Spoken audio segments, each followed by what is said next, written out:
Does Kentucky's Commonwealth Accountability Testing System, or CATS, require proficiency for all in 2014?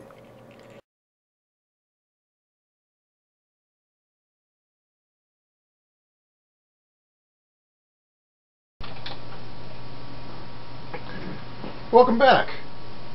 Let's review some things from Part 1 about how schools get their final accountability grade under Kentucky's CATS school assessment program. We'll specifically touch on that 20-point buffer zone that will help many schools with mediocre performance avoid all penalties in 2014. Then we'll take a look at the proficiency rates in some schools that already perform well enough to avoid all sanctions in 2014. I think you'll be shocked to see how little performance is going to be demanded by the CATS program in its final year. Recall that we talked about schools getting tested every year and getting a numerical score every year, but only getting their final grade from CATS every 2 years in what's called a biennium score. Remember as well that those 3 scores are meeting the goal, progressing, and assistance. Also recall that schools that fall in the progressing zone are held in a totally harmless area. They face no sanctions, and they can even qualify for a reward. We talked as well about the development of the CATS growth chart shown here, and learned how the progressing zone, the part shown in yellow, is actually the most important part of this chart. We also learned that what a lot of people from the Department of Education have been saying, that the goal is 100 in 2014, really isn't the effective goal in CATS at all. We learned that the effective goal for our sample school in 2014 isn't 100 at all, it's 78.9, and that for all schools, their effective goal in 2014 is a score somewhere below 80 points. Now I can give you some more information. Those sample school statistics that we looked at in Part 1, they're not for an imaginary school. They're for a real school, Orrin P. Lawler Elementary School in Grayson County. This is Lawler's CATS growth chart filled out with their actual accountability scores for 2002 and 2004 as shown by the red arrows. I've also put in the names for the goal line and the assistance line, which define the areas between the green to yellow and the yellow to red parts of the growth chart. Notice that Lawler's score in 2004, shown by the rightmost red arrow, is above the progressing zone score for this school for the year 2014.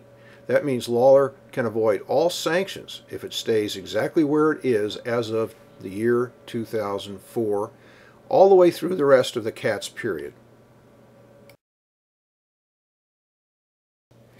This leads us to the question of exactly how well Orrin P. Lawler students performed on the CATS academic tests, which are known as the Kentucky Core Content Tests, in 2004. This table tells the tale.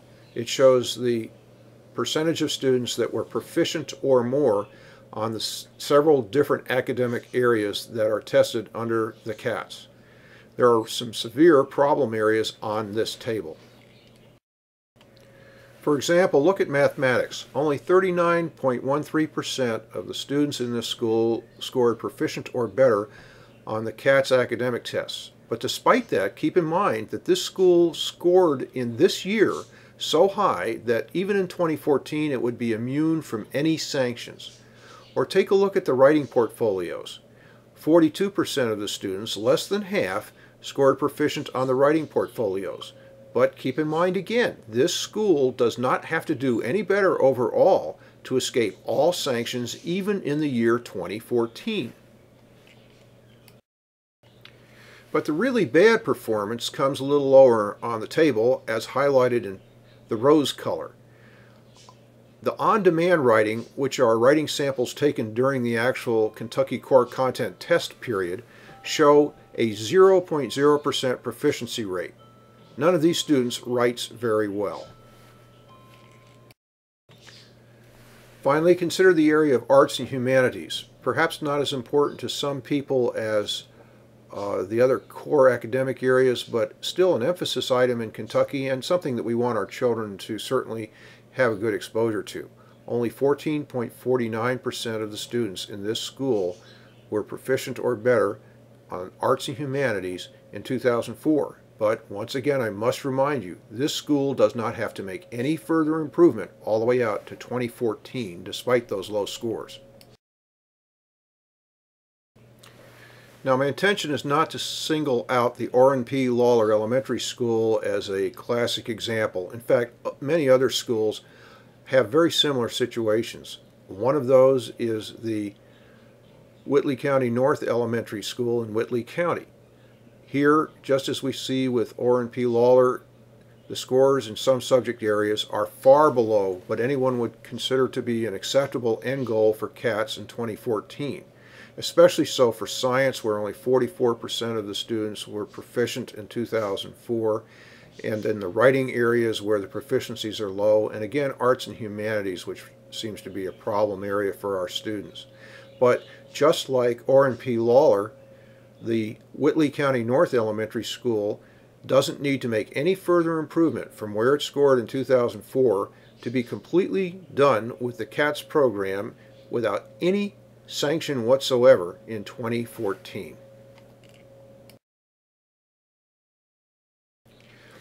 Here's one last example school, although there are many others. This one is the Holiday Elementary School in Christian County. Notice, just like our previous two examples, that some of the proficiency rates in this school are well below 50%, even though this school, like the others, has an overall CATS accountability index as of 2004, which is high enough to keep it out of sanctions territory all the way out to 2014. Is that really what we want? Do we want proficiency rates this low? And for that matter, do we even want proficiency rates that aren't highlighted, like 54% in reading, 54% in mathematics, and only 58% on the writing portfolio? Is that acceptable activity for the end of the CATS period in 2014? Is that what we were promised when the Kentucky Education Reform Act of 1990 was passed? I want to thank you for taking the time to learn about the real goals in Kentucky's CATS assessment. If you're like me, the stored performance that will pass muster under CATS in 2014 is outrageously unacceptable. Keep in mind that with such low percentages of students required to be proficient, that it's possible for many minority students and special kids like those with learning disabilities to be totally left behind without their schools facing any penalty. This situation certainly raises questions about all the comments we've recently heard about Kentucky's high standards. That clearly isn't accurate. If it wasn't for the federal No Child Left Behind Act, Kentucky schools would face little accountability whatsoever in 2014. Since the future of No Child Left Behind is uncertain, it's also uncertain whether Kentucky schools will actually have to produce student proficiencies any better than those we've discussed today. It's a very serious problem, and the future of the Bluegrass State may hang in the balance.